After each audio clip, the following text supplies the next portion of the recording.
As someone who spends a decent amount of time discussing and reviewing games, it's not unusual for me to be generally aware that a game exists, but know very little about how the game works.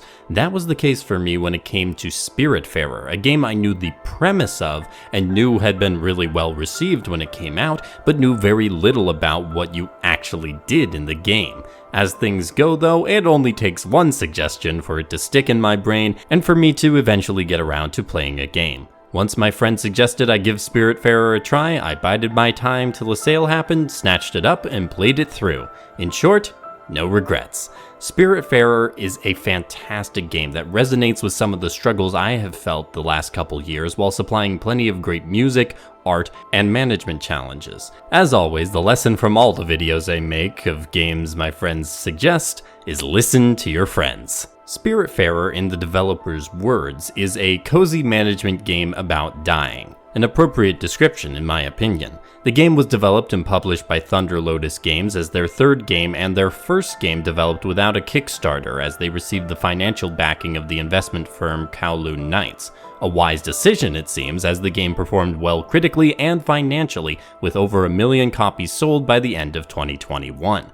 The game was released on August 18, 2020 for PC, Mac, Linux, PS4, Switch, Xbox One, and Stadia, and received 3 free updates adding in new spirits and quality of life features. Once the third and final update was completed, the game was retitled Spiritfarer Farewell Edition. Now you know a little more about Spiritfarer, let's get into the premise of this game about dying. You play as Stella, the new Spiritfarer responsible for helping spirits proceed to the afterlife. Stella is given the Everlight by her predecessor Charon and tasked with collecting spirits and helping them find closure and accomplish what tasks they want before they proceed through the Everdoor. Stella travels around in a boat and brings the spirits aboard to live and spend their time while they go to various locations. Stella is not alone though, even before getting the spirits on board, as she is accompanied by her faithful cat Daffodil, who you can play as with the second player in co-op mode, who also has a piece of Everlight and is an absolute joy. Give this cat all the hugs. Unlike Stella, who is clearly human, all of the spirits of deceased people appear as animals. Some of the animal spirits correspond with their personality, but some may surprise you by veering off from the anthropomorphic traits we've associated with those animals. Stella's job will involve building up the boat with its facilities to help fulfill the desires and challenges the spirits face, and guiding the spirits along their journey until the end. A lot of discussion about the game centers around the spirits and their paths. Due to the game's serious nature of dealing with death, a lot of the spirits are dealing with some recognizable real-world afflictions, although some are not explicit and are couched in other terms. I found these characters mostly well realized and their afflictions and struggles memorable. The writing was respectful, although I was a little surprised by how straightforward most of it was. Most of the characters were ready to share their troubles from the beginning.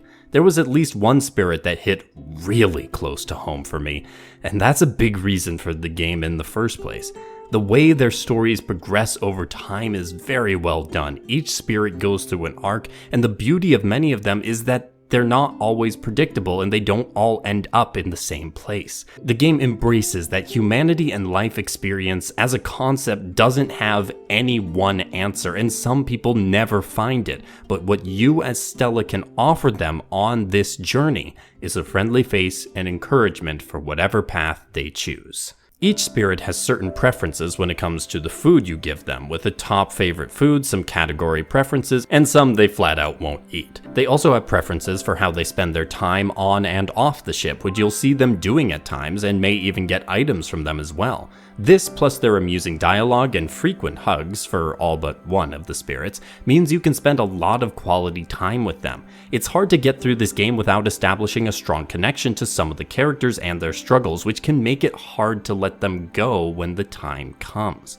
The interweaving of gameplay and story means in order to progress in Stella's journey, you do need to say goodbye to some of your companions. I think this intersection is a major reason for the strong emotional resonance the game had for me and for others who have played it. As for the tasks themselves, there is a good variety of tasks you'll need to do in order to complete a spirit's journey. Certain tasks are pretty universal for them, such as building them a place to live on the boat and upgrading it, but each of them have specific tasks to them that highlight their struggles and personality. These distinctions help vary up the gameplay that you're engaging in while also making the journey with each character unique. Some examples include visiting certain places, bringing people together for a big event hosted by the spirit, cooking their favorite food, or collecting resources in an event aided by the spirit in question. Some of these things, though, will require certain facilities, so let's talk about the boat and how you can build it up. Once you take over as Spiritfarer, you are provided a boat. This boat has a decent amount of space, and you can make it even bigger with upgrades at the shipyard. In addition to building houses for the spirits, you will end up building many facilities on the ship to help accomplish tasks and keep everyone comfortable.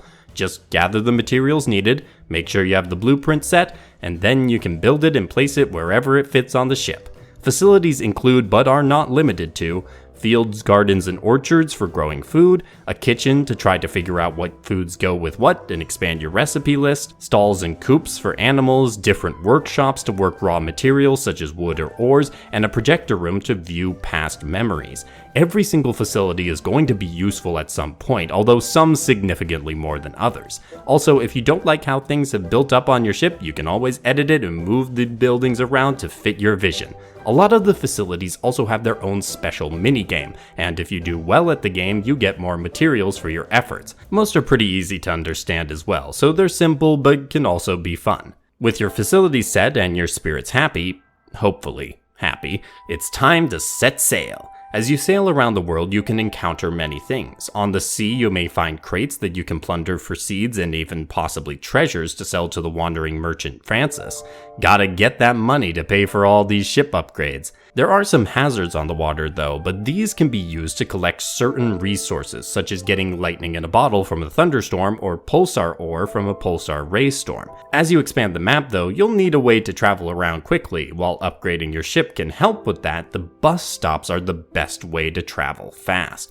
Just travel to a bus stop and you can then teleport to any other bus stop on the map. Highly useful, and another way to make travel easier is with one of the quality of life upgrades that came from an update with safe travel, which avoids all events until your destination. Of course, as you're traveling around and not hitting events, you may need something to do with yourself, which leads to the fishing minigame. Hit the button when you get the bite and try to reel them in without breaking the line or letting them get too far away.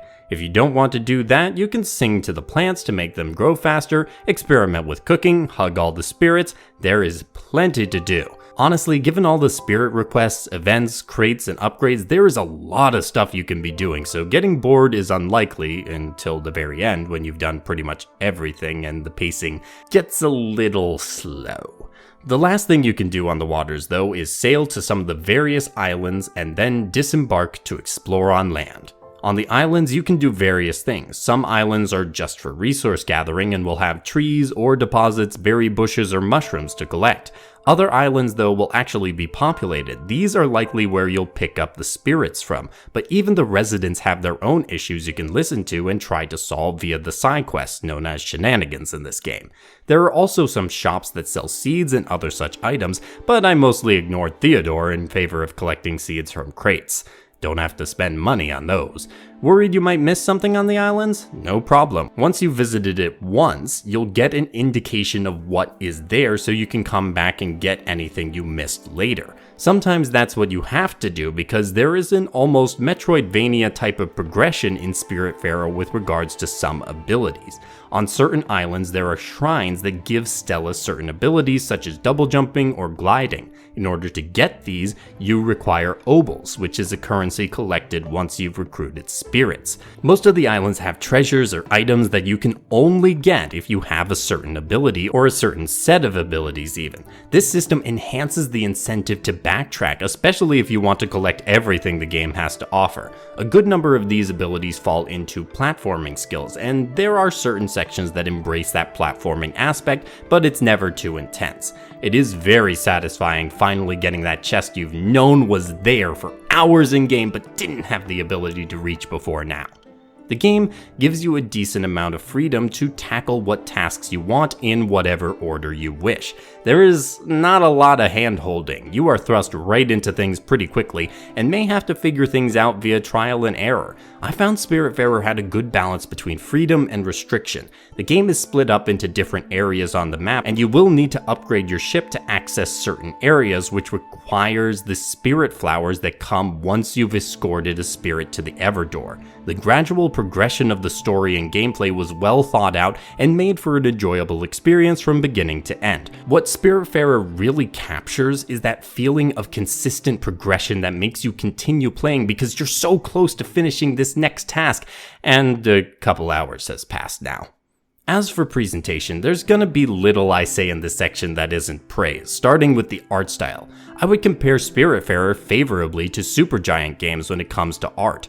The rich use of color enhances all scenes and gives an energy to the world that makes it feel both grounded and fantastical simultaneously. This is especially true for the backgrounds through the time progression in games switching seamlessly from night to dawn and back again. The character designs are also excellent, with Stella's expressiveness coming through even with her silence, Daffodil being an absolute delight in everything, and the spirits and their level of detail is incredible. You can see what kind of person this spirit represents by the design, and that really adds to their character.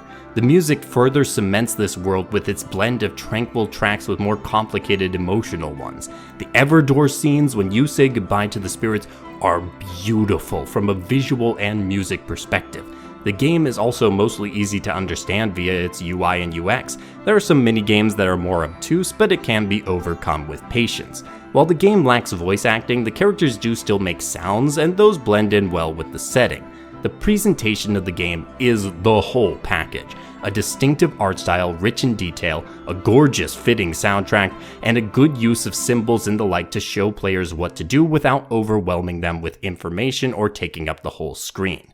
Spiritfarer is a unique experience of a game that takes a lot of elements from other games and utilizes them really well. You've got some management similar to Stardew Valley, some Metroidvania progression and platforming, the emotional resonance of story-rich games. There's a lot here for any player to enjoy. The game is both a celebration and acknowledgement of the cycle of life and death, speaking of joy and sorrow, closure and struggle in equal measure. Thunder Lotus set out to create a powerful game, and in my opinion, they succeeded. I highly recommend Spiritfarer to those interested, and I thank my friend for her recommendation. Thank you for watching. If you enjoyed, please give this video a like as it helps the channel navigate the hazards of the YouTube algorithm. Comment your thoughts on Spiritfarer or anything else you want, and subscribe to keep up with the channel. Have a great day, and happy gaming.